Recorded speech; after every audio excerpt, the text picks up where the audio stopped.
জন্য রেকর্ডে বলতে তো ভয় লাগে, আমার আব্বা চাচারা শুনলে আমি লজ্জা পাবো। কিন্তু যে কোনো মাদ্রাসায় গেলে আমি 2-3টা কথা বলি অবশ্যই।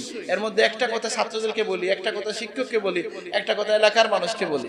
আমি ছাত্রদেরকে বলি যে ভাই, কাছাকাছি তো স্কুল আছে, তোমার বাবা তোমাকে মাদ্রাসায় দিয়েছেন, তুমি এটা মনে রাখবা যে তুমি তার জন্য দোয়া করার যোগ্য হবা, এই জন্য তোমাকে মাদ্রাসায় দেওয়া হয়েছে।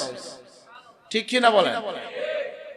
আর কি আরেকটা কারণে উস্তাদদেরকে আমরা বলি যে আপনারা একটা স্পেশাল প্রতিষ্ঠানের শিক্ষক, সুতরাং শুধু পড়ায় গেলে হবে না, শুধু তালেবে ইলম হইলে হবে না, তালেবে মাওলা হইতে হবে।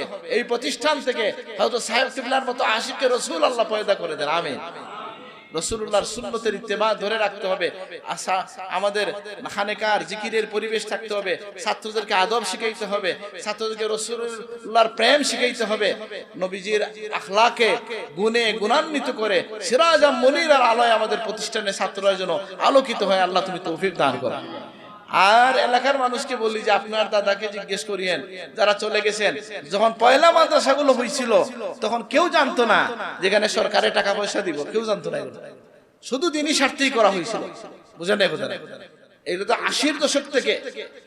এখন এটা হইতে ডর নাই। আমাদের জিয়াউর রহমান সাহেব, এরশাদ সাহেব, ওনাদের সময় থেকে আইসা মাদ্রাসায় টাকা পয়সা দেওয়া শুরু হয়েছে। বুঝেন না কথাটা? তাইলে এর আগে যখন প্রতিষ্ঠানগুলো হইল, 100 বর্ষ আগে, 40-50 বছর আগে, মানুষ তো এই জন্য করে নাই যে আমরা সরকারি টাকা দিয়া প্রতিষ্ঠান চালাবো এটার জন্য না, বরং আমরা নিজের পকেট খরচ করে আমরা দিনের জন্য, দিনের তালিম কিছু মানুষ তৈরি হবে, আমাদের এলাকায় রহমত আসবে, আল্লাহ কাল রাসূলুল্লাহর আওয়াজ জারি হবে, এই জন্য দিনী প্রতিষ্ঠান করা হয়েছে কিনা? সুতরাং আপনারা সেইভাবে প্রতিষ্ঠানকে দেখবেন। আরো 10টা প্রতিষ্ঠানের মতো কেউ দেখা যাবে না। এলাকার মানুষের দৃষ্টিও থাকবে এখানে।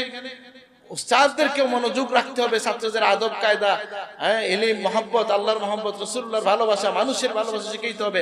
ছাত্রদেরকেও বুঝতে হবে যে আমরা একটা স্পেশাল গ্রুপ, যা আল্লাহর নবীর ওয়ারিস হিসেবে তৈরি হবে। আল্লাহ তুমি তৌফিক দান করো। আমিন।